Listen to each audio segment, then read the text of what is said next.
Hi friends, welcome to my channel DGS blogs. అందరూ ఎలా ఉన్నారండి? నేనైతే చాలా బాగున్నాను. మీరు కూడా బాగుండాలి అని కోరుకుంటున్నాను. మరొక వీడియోతో మీ ముందుకైతే వచ్చేసాను. వీడియో ఎక్కడ స్కిప్ చేయకుండా ఎండ్ వరకు చూడండి ఫ్రెండ్స్. అలాగే ఈ వీడియో చూసే ముందు చిన్న లైక్ ఇచ్చి అయితే చూడండి. మరి లేట్ ఎందుకు, వీడియోలోకి అయితే వెళ్ళిపోదామా.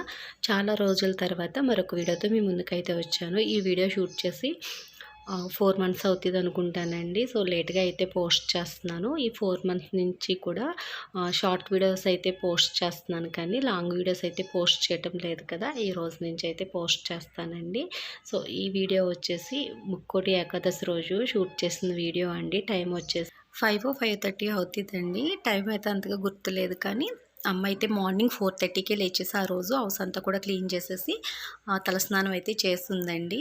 నేను 5 ఆ టైంకి అయితే లేచాను. బ్రష్ చేసి హాట్ వాటర్ తాగి ఇంకా స్నానానికి వెళ్దాం కదా అనేసి, అమ్మనైతే ఖాళీగానే ఉంది కదా అనేసి ఈలోగా పూజ సామాగ్రి అన్నీ కూడా నీట్గా క్లీన్ చేసేసి దేవుడి ఫొటోస్కి ఇలా పూలతో అయితే అలంకరణ చేయమని చెప్పానండి. ఫస్ట్ అయితే అమ్మ నాకు రాదు, మీకు నచ్చదు నేను చేసినా కూడా మీరే చేసుకోండి అంది. మీరు అనుకోవచ్చు దేవుడి ఫొటోస్కి పువ్వులు పెట్టడం కూడా రావాలా అనేసి. అమ్మ పూజలు అవి ఎక్కువగా చెయ్యదు కదండి. సో అందువల్ల అమ్మకు అంతగా తెలీదు ఎలా సర్దాలో అన్నది. నార్మల్గా పెట్టేస్తాను, తర్వాత నువ్వు సర్దుకో అమ్మ అయితే అంది. సర్లే అమ్మ నీకు వచ్చినట్టే పెట్టేయి, తర్వాత నేను సర్దుకుంటానులే స్నానం చేసి వచ్చిన తర్వాత అన్నాను. ఇంకా అమ్మ అలా సర్దుతుంటే నేను వాటర్ తాగుతూ అలా వీడియో అయితే కొంచెంగా షూట్ చేశానండి. ఇక్కడ వచ్చేసి మా ఇంటి దగ్గర అమ్మాయి అయితే లక్కీ గొబ్బిళ్ళు పట్టింది కదండి ఈ సంవత్సరం. అంటే ఆల్రెడీ ఇంతకు ముందు వీడియోస్ చూసిన వాళ్ళకి ఐడియా ఉండుంటుంది. అంటే వీడియోస్ ఆఫ్ చేసేసి 4 మంత్స్ అయింది కదా. సో ఆల్రెడీ ఆ వీడియో లింక్స్ కూడా ఇస్తానండి. అంటే ఈ వీడియోకి ముందు పోస్ట్ చేసిన వీడియోస్ లింక్స్ కూడా డిస్క్రిప్షన్లో అయితే ఇస్తాను, ఒకసారి చెక్ చేయండి ఫ్రెండ్స్. అంటే వీడియోస్ చాలా లేట్గా పోస్ట్ చేస్తున్నాను కదా. జనవరిలో వీడియో అంటే నాకు తెలిసి 5 నెలలు అయిపోతుందండి ఇప్పటికి. సో ఇప్పుడైతే ఈ వీడియోస్ పోస్ట్ చేస్తున్నాను కాబట్టి చాలా గ్యాప్ వచ్చేయటం వల్ల మీరు అనుకోవచ్చు గొబ్బెమ్మలు ఏంటి ఇప్పుడేంటి వీడియోస్ అని. అందుకే ఆ వీడియోస్ లింక్స్ కూడా ఇచ్చినట్లయితే కంటిన్యూషన్గా కొంచెం అర్థమవుద్ది కదా అన్నట్టుగా ఆ వీడియోస్ అయితే ఇస్తాను. ఇంట్రెస్ట్ ఉన్న వాళ్ళు చూడండి ఫ్రెండ్స్. అలాగే ఇక్కడ వచ్చేసి ఈ అమ్మాయి ప్రతిరోజు కూడా ఇలా కాళ్ళకి పసుపు పారాని పూసి అక్షంతలు వేయించుకుంటుందండి ముత్తైదువులతోటి. సో ఇలాగే సంక్రాంతి నెల పట్టినప్పుడు కాడి నుంచి సంక్రాంతి వరకు కూడా ఈ విధంగా చేయాలి. అసలు ఈ అమ్మాయి మార్నింగే లేచి చన్నీటి స్నానం ఇవన్నీ ఎలా చేస్తుందో అనిపించిందండి నాకైతే. ఒక్కరోజే చన్నీటి స్నానం చేయాలంటే నవంబర్, డిసెంబర్, జనవరి వరకు కూడా విపరీతమైన చలి ఉంటుంది కదా ఈ 3 నెలలు కూడా. సో కానీ ఆ పిల్ల చాలా ఓపికగా చేస్తుంది అనిపించిందండి. ఇంకా అమ్మ పూజా మందిరం అంతా కూడా సర్ది పెట్టేసింది కదా. నేనైతే దీపారాధన చేసుకుని పూజ అయితే చేసుకుంటున్నానండి. పూజా మందిరం క్లీనింగ్ అంతా కూడా నేను ఊరి నుంచి వచ్చిన తర్వాత ముందు రోజే చేశాను. ముక్కోటి ఏకాదశి ముందు రోజే నేను సంక్రాంతికి అమ్మ వాళ్ళ ఇంటికి అయితే వచ్చేసాను ఈ సంవత్సరం. సో అప్పుడే ఇంకా అమ్మ మొత్తం హౌస్ అంతా క్లీనింగ్ ముందే చేసేసింది. ఇంకా పూజా మందిరం అయితే చేయలేదు. అంటే ఇంకా ఆ రోజు నేను రాగానే పూజా మందిరం అంతా కూడా క్లీన్ చేశాను. ఆ రోజు వీడియో షూట్ చేశానండి. షూట్ చేసినట్టే ఉన్నాను, అంతగా ఐడియా లేదు. కానీ ఇంకా ఇన్ని రోజులు గ్యాప్ ఇచ్చాను కదా వీడియోస్ పోస్ట్ చేయకుండా. ఇప్పుడు మళ్ళీ ఛానల్లో లాంగ్ వీడియో పోస్ట్ చేస్తున్నాను కదండి. అందుకే ఇలా పూజా వీడియో అంటే అదే దేవుడికి సంబంధించిన వీడియో పోస్ట్ చేస్తే బాగుంటుంది కదా అన్నట్టుగా ముందుగా ముక్కోటి ఏకాదశి వీడియో పోస్ట్ చేసేస్తున్నాను. దీని ముందు రోజు షూట్ చేసిన వీడియోస్ అన్నీ కూడా నెక్స్ట్ పోస్ట్ చేస్తానండి. సో ఇంట్లో పూజ అంతా పూర్తయిన తర్వాత చెల్లి నేను కూడా మా వీధిలో ఉన్న రామాలయానికి అయితే వచ్చాను. ముక్కోటి ఏకాదశి రోజు ఏ టెంపుల్లో అయినా సరే, అంటే విష్ణాలయంలో కానీ, రామాలయంలో కానీ, వెంకటేశ్వర స్వామి టెంపుల్లో కానీ ఉత్తర ద్వార దర్శనం అయితే చేసుకుంటాం కదండి. అంటే ఉత్తర ద్వారం గుండా లోపలికి వెళ్ళి స్వామిని అయితే దర్శించుకుంటాం కదా. సో దాని గురించే ప్రత్యేకంగా ముక్కోటి ఏకాదశికి తిరుపతి అయితే లక్షల సంఖ్యలో భక్తులు వెళ్తారండి. ఆ రోజు ప్రత్యేకంగా ఉత్తర ద్వారం అయితే తెరుస్తారు కదా తిరుపతిలో. ఆ ద్వారం గుండా వెళ్ళి స్వామిని దర్శించుకోవాలి అనేసి. సో అదేవిధంగా ఈ రామాలయంలో కూడా ఆ రోజు ఉత్తర ద్వారం అయితే తెరిచారండి. ముందు రోజు మైక్లో చెప్పారంట, ఇలా ఉత్తర ద్వారం అయితే తెరుస్తామమ్మా, రేపు ముక్కోటి ఏకాదశి కదా, ఆ వైపు నుంచి వచ్చి స్వామిని అయితే దర్శించుకోండి అనేసి. మేమైతే వినలేదండి, కానీ ఉత్తర ద్వార దర్శనం చేసుకుంటే మంచిదని తెలుసు. అయినప్పటికీ కూడా మా ఇంటి నుంచి బయలుదేరి ఆ గుమ్మం నుంచే వెళ్తామండి మేమైతే. కానీ ఎందుకు ఆ రోజు ఎప్పుడులాగానే తూర్పు ద్వారం గుండా అయితే వెళ్ళిపోయాను లోపలికి వెళ్ళిన తర్వాత ఆంటీ వాళ్ళు అన్నారన్నమాట, అదేంటిది ఇలా వచ్చావు, అక్కడ ఉత్తర ద్వారం అయితే తెరుస్తుంది కదా, అలా రావాలి కదనేసి. చూసానండి వెళ్ళేటప్పుడే దానికి మామిడి తోరణాలు అన్నీ కట్టి చక్కగా అలంకరించారు. ఫస్ట్ మాకు ఉత్తర ద్వారమే తగులుద్ది, తర్వాత ఫ్రంట్కి వచ్చిన తర్వాత తూర్పు ద్వారం అయితే ఉంటుందండి. కానీ నేను మా ఇంటి నుంచి వస్తూనే చూస్తూ అటు పక్కకు మలుపు తిరిగేశాను. సో కొన్ని అనుకుంటాం కదా వెళ్దాం అనేసి, ఆ టైం ఒత్తులకు మర్చిపోతాము. సో ముందు రోజు నుంచి కూడా అనుకున్నామండి, కానీ ఆ రోజైతే మర్చిపోయి అలా జరిగింది. మళ్ళీ నెక్స్ట్ ఇంటికి వెళ్ళి మళ్ళీ వచ్చి ఉత్తర ద్వారం గుండా వెళ్ళి స్వామిని అయితే దర్శించుకున్నాను. తర్వాత విష్ణాలయానికి వెళ్ళాము. అలాగే దేవితల్లి అమ్మవారిని కూడా దర్శించుకుని, ఈ సంవత్సరం పండుగలో మాకు కొత్త అమ్మవారిని అయితే తీసుకొచ్చారండి. ఆల్రెడీ మన ఛానల్ అప్పుడు వీడియో కూడా పోస్ట్ చేశాను, అమ్మవారిని గ్రామంలోకి తీసుకొచ్చినప్పుడు ఏ విధంగా తీసుకొస్తారు అన్నది. ఆ వీడియో లింక్ కూడా డిస్క్రిప్షన్లో అయితే ఇస్తాను, చూడండి ఫ్రెండ్స్. అంటే వీడియోస్ లేట్గా పోస్ట్ చేస్తున్నాను కదా, అందువల్ల మరొకసారి ఆ వీడియోస్ చూసినట్లయితే అర్థమవుతుంది కదా అన్నట్టుగా చెప్తున్నానండి. ముక్కోటి ఏకాదశి రోజు అయితే చాలా టెంపుల్స్ తిరిగామండి. చూసారు కదా, మా వీధిలో ఉన్న రామాలయానికి వెళ్ళాము. తర్వాత నెక్స్ట్ విష్ణులయానికి కూడా వెళ్ళాము, అది వేణుగోపాల స్వామివారి టెంపుల్కి. అలాగే దేవితల్లి అమ్మవారిని కూడా దర్శించుకుని అక్కడే నిలిపిన కొత్త అమ్మవారిని కూడా దర్శించుకోవడానికి అయితే వెళ్ళామండి. చూసారు కదా, కొత్తమ్మూరు ఇలా 2 చెక్క బొమ్మలు అయితే పెట్టి చల్లగట్టం అయితే పెట్టారు.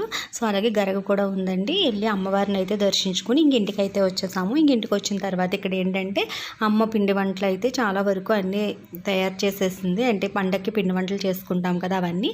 పూతరేకులు అయితే ఇంకా తీసుకోలేదంట. ఊరమ్మట అమ్మ వచ్చాయి కానీ అంతగా బాగోలేదు, చిన్న చిన్న రేకులు ఉన్నాయి అనేసి అన్నారు. మా ఊర్లోనే గవల్లోళ్ళు అనేసి వాళ్ళైతే తయారు చేస్తారండి, వాళ్ళే ఎక్కువ తీసుకొచ్చి అమ్ముతూ ఉంటారు. ఈ సంవత్సరం అయితే అంతగా తీసుకురాలేదంట. సర్లే వాళ్ళ ఇంటికి వెళ్ళి అడుగుదాం కదా అనేసి ఇక్కడ అమ్మ నేను అనుకుంటున్నాము. చెల్లి అయితే ఇప్పుడు వెళ్తే ఉంటాయి ఏంటి, పండగ దగ్గరకు వచ్చేస్తుంది కదా, ఒకసారి ఫోన్ చేసి అడగండి అంటే వాళ్ళేమో ఫోన్ లిఫ్ట్ చేయలేదు. ఇంకా అదే మాట్లాడుకుంటున్నాం అక్కడ. ఈలోగా మా ఫ్రెండ్ వచ్చింది. మా ఫ్రెండ్ వచ్చి మేము కూడా పూతరేకులు అయితే తీసుకోలేదు, ఇక్కడ ఉంటాయంట కదా వెళ్దాం అనేసి అయితే అక్కడికి వచ్చి చెప్పుకుంటున్నామటండి పూతరేకుల గురించి. సో నేనైతే మా అత్తయ్య గారికి ఫోన్ చేశాను. అంటే మా ఊర్లో కూడా పూతరేకులు వేస్తారు, వాళ్ళని అడిగితే వాళ్ళకి చాలా ఆర్డర్స్ అయితే ఉన్నాయి, చాలా పూతరేకులు అయితే ఇంకా చేసి ఇవ్వాలమ్మ. పండగ అయిపోయిన తర్వాత కూడా మేము ఒక 15 రోజుల వరకు ఈ పూతరేకులు అనేవి తీస్తేనే కానీ తీసుకున్న ఆర్డర్లు అయితే ఇవ్వలేమమ్మ, ఇప్పుడైతే ఉండవు, పండగ అయిన తర్వాత అయితే ఇస్తామన్నారండి. సేమ్ మా ఊర్లో వాళ్ళు కూడా అదే మాట అయితే చెప్పారు. ఇంకా మా ఫ్రెండు నేను అక్కడి నుంచి మెండపాట వెంకటేశ్వర స్వామివారి టెంపుల్కి అయితే వచ్చామండి. ఇక్కడ ఈరోజు ఉత్తర ద్వారం అయితే తెరుస్తారనేసి మా ఫ్రెండ్ చెప్పింది. సర్లే వెళ్ళి స్వామిని అయితే దర్శించుకుందాం అనేసి నేను, మా ఫ్రెండు, వాళ్ళ తమ్ముడు, మరదలు అయితే నలుగురం కలిసి వచ్చాము. ఇక్కడ సేవకులు అయితే వెంకటేశ్వర స్వామి నామాలు అయితే పెడుతున్నారండి. అవి కూడా 2 రకాలుగా పెడుతున్నారంటే 2 విధాలుగా వేస్తున్నారు. అక్కడ మా ఫ్రెండ్ అదే చెప్తుంది. ఫ్రెండ్ పెట్టి ఆయన అయితే ఇలా పెళ్లి బొట్లా పెట్టి లేడీస్కి ఇలా రెడ్ గీత ఒకటి నామం పెడుతున్నారు. అలాగే జెంట్స్కి అయితే తెలిసిందే కదా వెంకటేశ్వర స్వామి నామం, ఆ విధంగా అయితే పెడుతున్నారండి. ఈ మధ్యకాలంలో తిరుపతిలో కూడా సేవకి వెళ్ళిన వాళ్ళకి నామాలు పెట్టమని ఇస్తున్నారండి. మేము పోయినసారి తిరుపతికి వెళ్ళినప్పుడు అక్కడ లేడీస్ ఇలా నామాలు అయితే పెడుతున్నారు. అంటే డబ్బులకు పెడతారు కదా, 10 రూపీస్ 5 రూపీస్ తీసుకుని అక్కడ చాలామంది, అలా కాకుండా మనకి ఫ్రీగా ఇలా నామాలు అయితే వెంకటేశ్వర స్వామి గుడిలో ప్రతి చోట ఎక్కువగా ఈ మధ్యకాలంలో పెడుతున్నారండి. నేనైతే ఫస్ట్ టైం పెట్టించుకున్నానండి ఈ నామాలు. సో ఎలా ఉన్నాయో అనేసి ఫ్రంట్ క్యామ్ పెట్టుకు చూసుకుంటూ మాట్లాడుకుంటున్నాము. బాగున్నాయి అంటే కొంచెం యాసగా ఉన్నట్టుగా అనిపిస్తాయి కదా, అలా ఏం లేవు అనేసి. నేనైతే ఈ టెంపుల్కి ఫస్ట్ టైం వస్తున్నానండి, ఇప్పటికెప్పుడు రాలేదు. మా ఫ్రెండ్ అంది చాలా బాగుంటుంది, అలంకరణ అంతా కూడా చాలా బాగా చేస్తారు స్వామివారిని అన్నది. సో అందుకే అప్పటికే టైం వచ్చేసి 11:30 అంతా అయిపోయిందండి. మేము ఇంటి దగ్గర నుంచి లేట్గా బయలుదేరాం కదా, అవన్నీ పూతరేకులకి వీటికి వెళ్ళామని చెప్పాను కదా. సో అవన్నీ చూసుకుని అలా అనుకోకుండా ఇంకా వెంకటేశ్వర స్వామి టెంపుల్ ఉత్తర ద్వార దర్శనం చేసుకుందాము, ఈ టెంపుల్లో అయితే ఉందని మా ఫ్రెండ్ చెప్పిందనేసి మేము ఇంక అటు నుంచి అలా అయితే వచ్చేసామండి. ఇంకా మార్నింగ్ అయితే రోడ్డు పై వరకు కూడా క్యూ లైన్ ఉందంటండి, ఎంత చాలా రష్గా ఉందంట. ఇంకా ఆ టైంలో కొంచెం భక్తులు తక్కువగా ఉన్నట్టు, అప్పుడు కూడా ఒక 5-6 వరుసలో ఉన్నారండి భక్తులు. కానీ మేము వెళ్ళే టైంకి కొంచెం ఫ్రీగానే ఉందనిపించింది. అక్కడ ఉన్న వాళ్ళు అన్నారన్నమాట, మార్నింగ్ అయితే 2-3 అవర్స్ పట్టిందమ్మా దర్శనానికి అనేసి. మాకైతే ఒక 1/2 అవర్ పట్టిందండి. మేము 12-12:30 అయ్యింది మళ్ళీ రిటర్న్ బయలుదేరలోకి. కానీ ఇంకా మొత్తం అంతా కూడా తిరుపతిలో లాగా అలంకరణ అన్ని పూలతో భలే చేశారండి. స్వామివారి అలంకరణ, మొత్తం టెంపుల్ అలంకరణ ఏంటి అంతా కూడా చాలా బాగుందండి. ఇలా టెంపుల్ బయట వరకునే వీడియో షూట్ చేయనిస్తారేమో, లోపలికి అలౌ లేదేమో అనుకున్నానండి. అంటే ఇక్కడ అడుగడికి శ్రీవారి సేవకులు అయితే ఉన్నారు కదా, సో వాళ్ళైతే ఇంకా వీడియోస్ కానీ ఫొటోస్ కానీ తీయనివ్వరేమో అనుకున్నాం. కానీ అసలు ఏమీ అనటం లేదండి. మొత్తం టెంపుల్ అంతా కూడా వీడియో తీసుకొని ఇచ్చారు. అలాగే స్వామి అమ్మవారిని కూడా వీడియో తీసుకొని ఇచ్చారు. ఫొటోస్ కూడా చాలామంది అయితే తీసుకున్నారు. అలాగే ఉచ్చ విగ్రహాలకు కూడా చక్కగా అలంకరణ అయితే చేశారు. ఆల్రెడీ కళ్యాణం కూడా జరిగింది అనుకుంటానండి. అక్కడ కళ్యాణ అక్షంతలు వెళ్ళిన భక్తులందరికీ కూడా వేస్తున్నారు. చూసారు కదా, మొత్తం టెంపుల్ అంతా కూడా ఇలా పచ్చి పూలతో డెకరేషన్ అయితే చేశారు. చూడడానికి చాలా బాగుంది.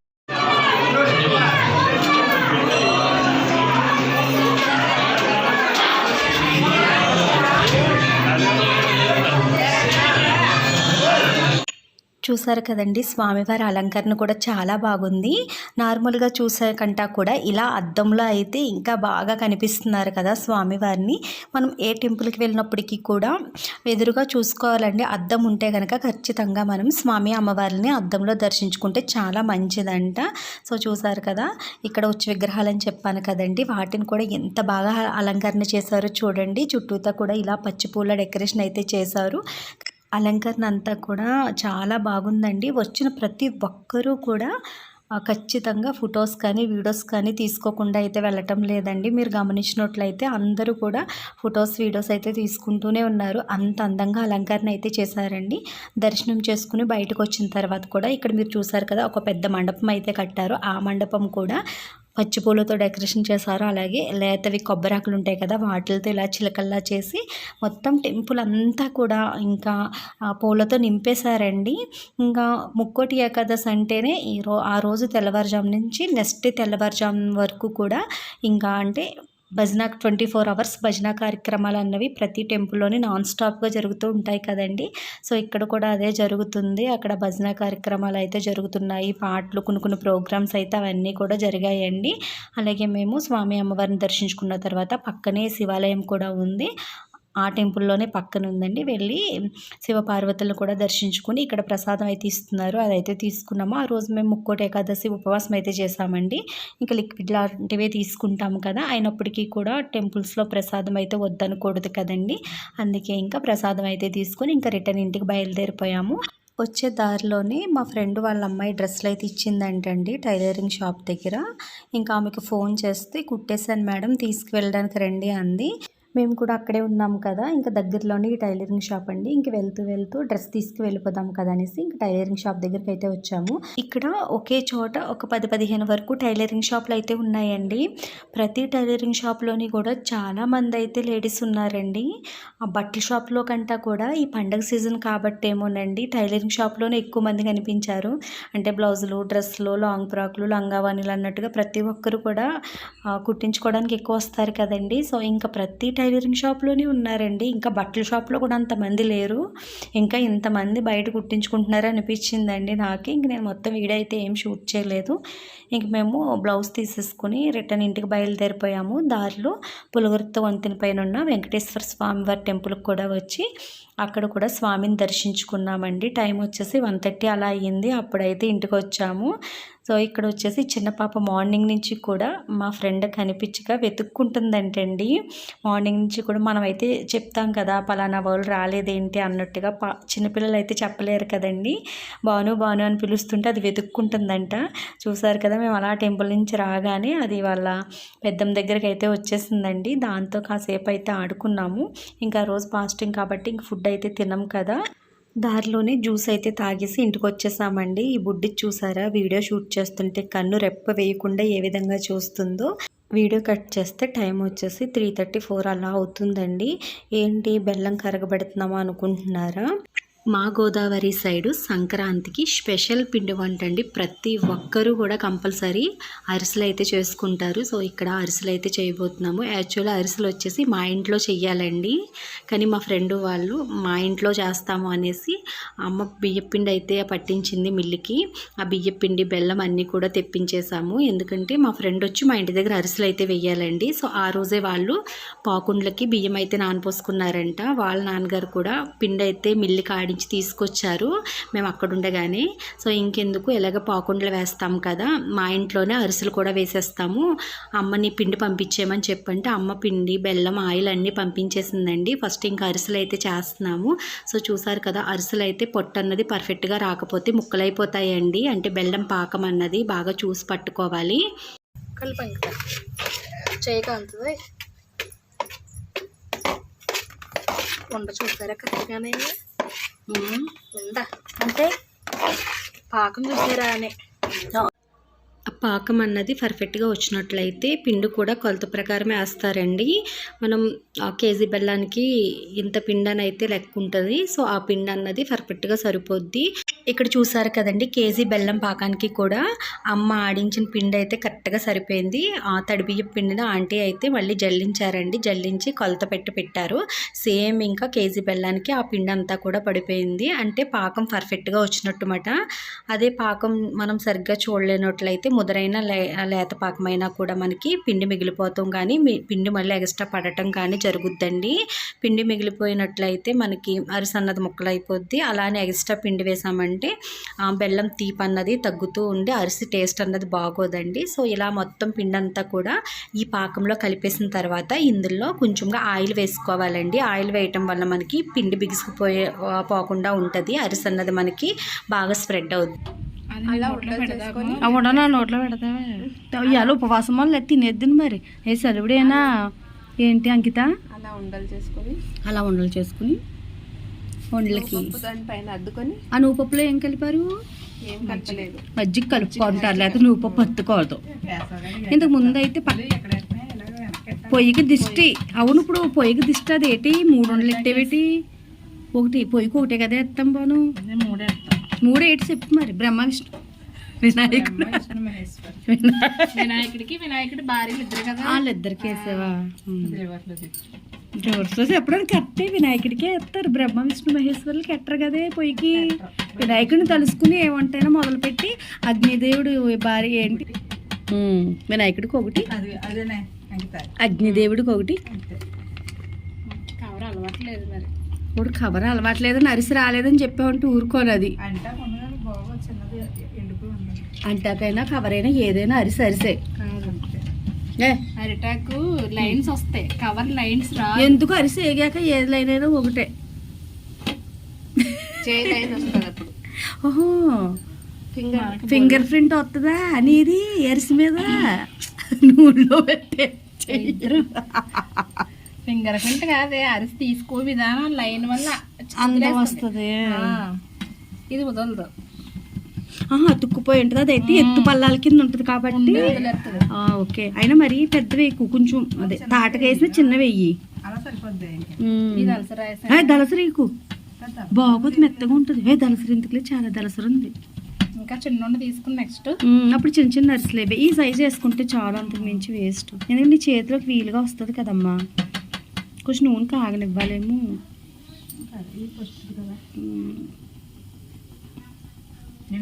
మా ఫ్రెండ్కి అయితే అసలు హెల్త్ బాగాలేదండి. ఈ సంవత్సరం వాళ్ళు కూడా ఏ పిండి వంటలు అయితే చేసుకోలేదు.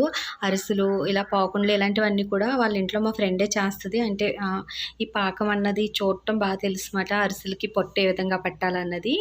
కానీ తనకి హెల్త్ బాగోక వాళ్ళైతే పాపం ఈ సంవత్సరం ఎటువంటి పిండి వంటలు కూడా చేసుకోలేదంటండి. కానీ ఇంకా అరిసెలు తనే వెయ్యాలి. అంటే అమ్మ ముందు వండించిందండి అక్కతోటి. అక్క కొంచెం ముదరపొట్టు పట్టేయటం వల్ల అరిసెలన్నీ కూడా కొంచెం ముక్కల కింద అయిపోయాయి. అవి ఎవరికి పెట్టడానికి బాగోదు కదా అన్నట్టుగా మళ్ళీ అమ్మ అయితే రెండోసారి మళ్ళీ అరిసెలకి బియ్యం పోసిందండి. సో దానివల్ల పాపం మా ఫ్రెండ్ చేతి చేయించాను. వాళ్ళే హెల్త్ బాగోక ఈ సంవత్సరం పిండి వంటలో అరిసెలు అయితే చేసుకోలేదంట. అలాంటిది మళ్ళీ నీకోసమే చేస్తున్నానని అయితే చేసింది. కొన్ని అరిసెలు అయితే తను వేసిందండి. తర్వాత పాపం తనకి హెల్త్ బాగాలేదు కదా, నేను వేస్తానులే నాకు వచ్చు కదా అనేసి నేనైతే వేశాను. తర్వాత అట్టాకైతే తీసుకొచ్చింది. పాపం అది కవర్ మీద వేసినప్పటికీ కూడా దానికి తృప్తిగా అనిపించలేదు అరిసె అన్నది. తర్వాత అట్టాకుతో అయితే వేసాం, చాలా బాగా వచ్చాయి. సో ఇక్కడ వచ్చేసి మేము బయట అరిసెలు వేస్తుంటే వాళ్ళ వదిన అయితే పాకుండలకి బెల్లం పాకం పడుతుందండి. వాళ్ళు పాకుండలు చేస్తారని చెప్పాను కదా. సో బయట స్టవ్ అయితే ఇలా పిండి వంటలకి యూజ్ చేస్తారు వాళ్ళు. ఇంకా అరిసెలు వేయడానికి టైం పడుతుంది కదా, పొద్దుపోతుంది అనేసి వాళ్ళు పాకుండలకి అయితే ఇంట్లో ఉన్న స్టవ్ మీద బెల్లం పాకం పట్టారు. సో ఆ పాకుండ్లకైతే మరీ అరిసెలంత బెల్లం పాకం అవసరం లేదండి. ఇక్కడ మీరు చూస్తున్నారు కదా, ఇలా వాటర్లో మనం పాకాన్ని వేసినట్లయితే అది బెల్లం మిశ్రమాన్ని వేస్తే అది మనకి కొంచెం ఉండలా అవుతే సరిపోతుంది. మరీ గట్టి ఉండలాగా అయిపోతే ఈ పాకుండ్లు అన్నవి పగిలిపోతాయండి. ఆయిల్లో వేయగానే బేటలు తీసేసి మనకి గట్టిగా అయిపోతాయి. సో ఇక్కడ మనం చూస్తున్న విధంగా అవుతే సరిపోతుంది. అరిసెలకైతే కొంచెం ముద్రపాకం పడతారండి. పాకుండ్లకైతే కొంచెం లైట్ పాకం పడితే సరిపోతుంది. అంటే గట్టుండ ఏదో ఉంటుంది, ప్లేట్కి వేసి కొడితే ఉండ అన్నది మనకి కొంచెం శబ్దం రావాలి. అరిసెలకైతే పాకుండ్లకు మరీ అంత శబ్దం రానవసరం లేదు. సో చూసారు కదా, సేమ్ అరిసెలకి ఏ విధంగా అయితే పిండి వేసి కలుపుకున్నామో పాకుండ్లకు కూడా సేమ్ పొట్టు అన్నదే కొంచెం చూసుకోవాలండి. దీనికి లేత పొట్టు పడితే సరిపోతుంది బెల్లం. ఇలా బెల్లం పాకం వచ్చేసిన తర్వాత అందులో కొంచెం ఆయిల్ వేసుకుని తర్వాత ఇలా తడి బియ్యం పిండి వేసుకుని బాగా కలుపుకోవాలండి. మనకి అరిసెల కంటా కూడా కేజీ బెల్లానికి చేస్తున్నారు పాకుండ్లు. అరిసెల కంటా కూడా పాకుండ్లోకి బియ్యం పిండి ఎక్కువ పడద్దండి, ఎందుకంటే లేత పట్టు కాబట్టి పిండి కొంచెం ఎక్కువే పడుద్ది. కానీ ఆ అరిసెలు ఏంటి పాకుండ్లు ఏంటి చాలా బాగుంటాయండి సేమ్ ఈ విధంగా చేసుకున్నట్లయితే. ఎందుకంటే మనం ఈ బెల్లం పాకాన్ని బట్టే మనకి ఈ వంట అన్నది పర్ఫెక్ట్గా వస్తుందండి. పాకం ముదర లేత అన్నది చూసుకోవాలి. ముదరైపోయినా మనకి ఆ ఐటెం పాడైపోద్ది, లేత పాకమైన ఐటెం పాడైపోద్దండి. సో చూసారు కదా, ఇక్కడ పాకుండ్లకు వచ్చేసి మరీ మెత్తగా కాకుండా మరీ గట్టిగా కాకుండా అన్నది చూసుకుని పిండి అన్నది వేసుకోవాలి. అలాగే అందులో నేతిలో ఫ్రై చేసిన నువ్వుపప్పు అలాగే కొబ్బరి ముక్కలు వేసుకోవాలండి. పాకుండ్లకి టేస్ట్ అంటే మిరియాలు, కొబ్బరి ముక్కలు, నువ్వుపప్పేనండి. చాలా టేస్ట్గా అనిపిస్తాయి తినేటప్పుడు. సో అవి కూడా ఎక్కువ క్వాంటిటీలోనే వేసుకోవాలి. నేతిలో కూడా గోల్డెన్ కలర్ వచ్చే వరకు ఫ్రై చేయాలండి. చూసారు కదా, వీటన్నిటిని కూడా బాగా కలుపుకొని ఇందులో మిరియాల పొడి వేసుకోవాలండి. కేజీ బెల్లం పాకానికి 3 టేబుల్ స్పూన్స్ వేసుకోవాలి. మిరియాల ఘాటు కూడా పాకుండ్లు టేస్ట్గా అనిపిస్తుందండి, అందుకే కొంచెం ఎక్కువే వేసుకోవాలి. అలాగే 1 టీ స్పూన్ వచ్చేసి యాలకుల పొడి వేసుకుని మరొకసారి బాగా కలుపుకుని ఇందులో కూడా కొంచెం ఆయిల్ వేసుకోవాలండి. ఆయిల్ ఎందుకు వేయాలి అంటే ఈ పిండి అన్నది ఎండిపోకుండా చల్లారే కొలది కూడా పొడిబారిపోయినట్టు అయిపోద్దండి. అలా అవ్వకుండా ఉండాలంటే ఆయిల్ వేసినట్లయితే పైన అంతా కూడా ఆయిల్ ఉండటం వలన పిండి అన్నది గట్టి పడిపోకుండా అవుద్దండి. అలాగే ఇక్కడ చలివిడి చూపిస్తున్నాను కదా, పాకుండ్లకు ఎప్పుడు కూడా మరీ గట్టిగా ఉండకూడదు. ఇక్కడ నేను చూపించాను కదా, ఆ విధంగా ఉంటే సరిపోద్దండి. ఇప్పుడు మనం ఈ చలివిడితో చిన్న చిన్న బాల్స్లా అయితే చేసుకోవాలి. ఆయిల్ వేడెక్కిన తర్వాత ఆయిల్లో మనం ఈ పాకుండ్లన్నీ వేసినట్లయితే మంచి గోల్డెన్ కలర్ వస్తాయి. టేస్ట్ కూడా చాలా బాగుంటుందండి. ఇలా అరిసెలు, పాకుండ్లు, నెక్స్ట్ బెల్లం మిఠాయి ఇలాంటి బెల్లంతో చేసే ఐటమ్స్కి ప్రత్యేకంగా బెల్లం అయితే ఉంటుందండి. మనం డైలీ వాడే కుంది బెల్లం ఉంటుంది కదా, అలా కాకుండా అచ్చు బెల్లం అని అయితే ఇస్తారు మా సైడు. అంటే ఈ సంక్రాంతి టైంలో ఎక్కువగా తీసుకొస్తారండి షాపుల వాళ్ళు. మనం ఇలా అరిసెలకి, పాకుండ్లకి అని చెప్తే కనుక ఇలా కుంది బెల్లాలు కాకుండా మనకి ఆ అచ్చు బెల్లం అయితే ఇస్తారు. ఆ అచ్చు బెల్లం చాలా గట్టిగా అయితే ఉంటుంది. కలర్ కూడా అందమైన రెడ్డిష్ కలర్లో ఉంటుంది. అందులో ఫుడ్ కలర్ వేసారా అన్నట్టుగా ఉంటుందండి. దానివల్ల మనం చేసిన పిండి వంట కూడా మంచి కలర్ అయితే వస్తుంది. నార్మల్ కుందు బెల్లాలు ఉంటాయి కదా, అవి మనకు చక్కరగా ఉన్నట్టుగా ఉండేలా కోరగానే కోరెడిపోద్ది కదండి, కత్తితో కానీ షాక్తో కానీ. ఈ బెల్లం అయితే చాలా స్ట్రాంగ్గా ఉంటుంది. అలాంటి బెల్లం అయితే మనకి పాకుండ్లకు కానీ అరిసెలకు కానీ యూజ్ చేసినట్లయితే మనకు మంచి కలర్ వస్తాయి. అవి కరకరలాడుతూ టేస్ట్ కూడా బాగుంటాయండి. సో ఇక్కడ కూర్చుని అరిసెలు అయితే అయిపోయాయి కదా, పాకుండ్లు అయితే కూడా వేసేస్తున్నాము. ఆల్రెడీ వీళ్ళు ఫస్టే పాకం పట్టేశారు కాబట్టి చాలా ఫాస్ట్గా అయిపోయాయండి రెండు కూడాని.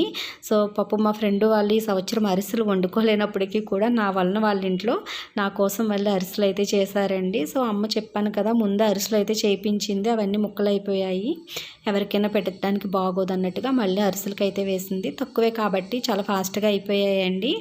సో మేము ముక్కోటి ఏకాదశి చేసాం కదా, ఆ రోజు ఫాస్టింగ్ అయినప్పటికీ కూడా ఇంక ఇలా వంటలు చేస్తూ గడిపేసాం. ఆ రోజు ముక్కోటి ఏకాదశి కదండి, నైట్ జాగారం చేస్తే మంచిది అంటారు కదా. మేము పిండి వంటలన్నీ వండేసిన తర్వాత గుర్తొచ్చింది మాకు, అయ్యయ్యో నైట్ చేయవలసిందే ఇవి, నైట్ జాగారం చేసినట్టు మార్నింగ్ నుంచి ఉపవాసం ఉన్నాం కదా అనుకున్నామండి. కానీ అప్పటికే వంటలన్నీ చేసేసాక మాకు గుర్తొచ్చింది. అప్పటికే 6 అలా అయ్యిందండి. పాకుండ్లు చూసారు కదా, మంచి గోల్డెన్ కలర్ అయితే వస్తున్నాయి. పొట్టు బాగా కుదరటం వలన పాకుండ్లు అన్నీ చాలా పర్ఫెక్ట్గా వచ్చాయండి. సో చూసారు కదా, ముక్కోటి ఏకాదశి రోజు మా వీడియో అయితే మార్నింగ్ నుంచి ఈవినింగ్ వరకు. ఈ రోజు వీడియో మీకు నచ్చినట్టయితే లైక్ చేయండి, షేర్ చేయండి, అలాగే పక్కనే ఉన్న బెల్ ఐకాన్ క్లిక్ చేయండి. బాయ్ ఫ్రెండ్స్, రేపటి వీడియోలో కలుసుకుందాం.